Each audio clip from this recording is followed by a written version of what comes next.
حتی همین مذاکره، نظر امام که مذاکره نبود، درسته؟ منطقه قبول قطعنامه رو ناچار شد کرد. تا سالها هم میگفت مذاکره با اونا چی میکنه، رهبری هم نظرش مذاکره نبود. این دوره یا که آمدن آقای روحانی آمد، خب ما میخوایم که تحریم ها برانداخته بشه، هر کی نظرش به تحریم ها هست من رأی نده. یادتون گفت تو تلویزیون آقای روحانی گفت کسانی که نظرشون هست که تحریم ها بمونه من رأی نده. مردم شعار میدادن انرژی هسته‌ای حق مسلم ماست. بدون آقای روحانی چی گفت؟ اشتغال به حق مسلم ماست.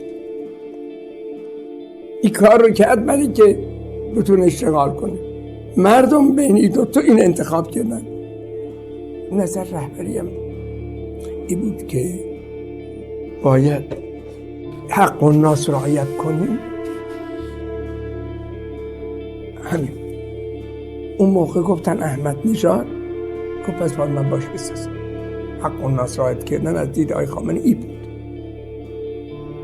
تقویت احمد نژاد چون مردم بهش رای دادن. بعد مردم رای دادن به روحانی. حق الناس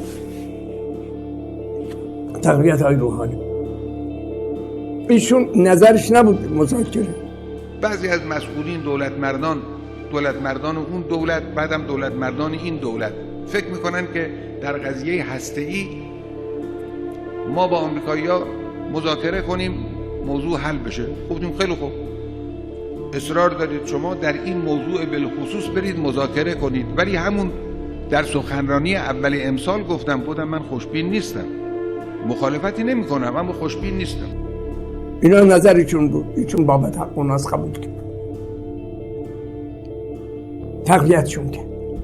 گاهی نظرات تغییر پیدا بکنه، اونم علامتی